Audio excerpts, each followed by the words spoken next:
Okay, so now that we've found income tax and we've started looking at your gross income and how income tax affects that, we have a couple more things that we have to look at.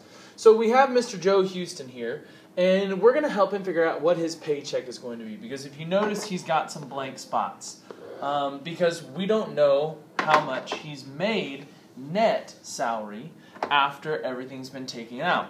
Now, we're saying that his gross earnings are the $1,250 that we talked about in the last video.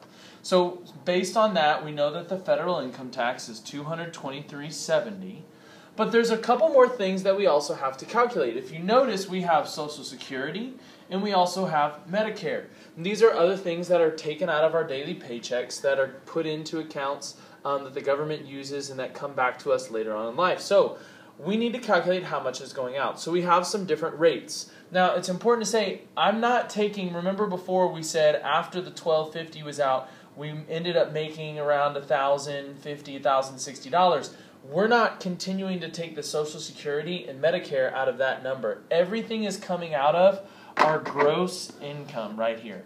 So I have my Social Security tax, which is 6.2%, and I need to calculate that based on my gross income. So I'm going to take the $1,250 and I'm going to multiply it times 6.2% as a decimal, which remember is 0.062, and let's see what that comes out to be.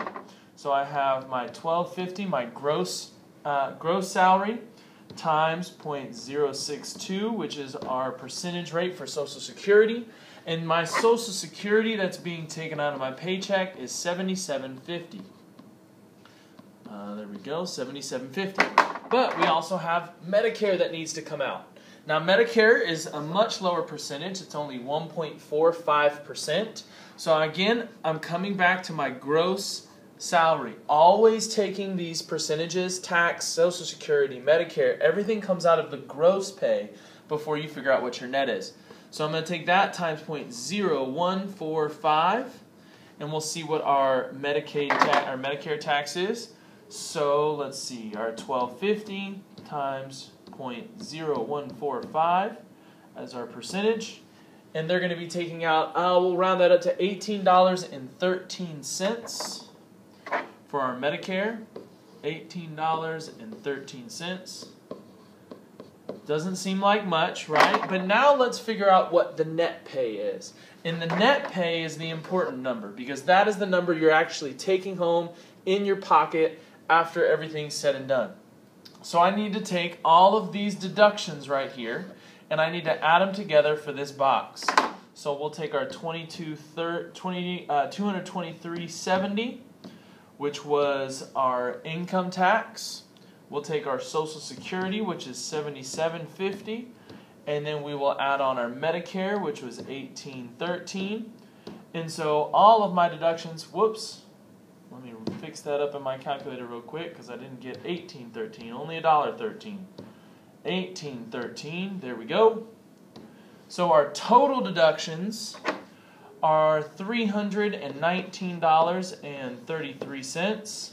So great, now I can figure out what my net pay is. So I have my $1,250 minus $319.33.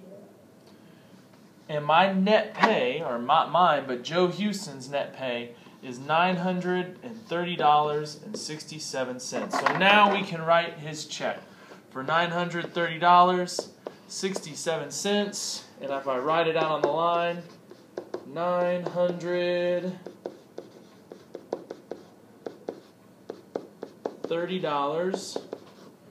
and then we usually line it out, and then 67 out of 100 cents, and there is his check. So we see the difference in gross pay, which is what you make before any deductions, and how that turns into our net pay after all of our deductions like income tax, Social Security, and Medicare. Okay? So all we're taking is those percentages, we're calculating that amount, and then taking it away from our gross.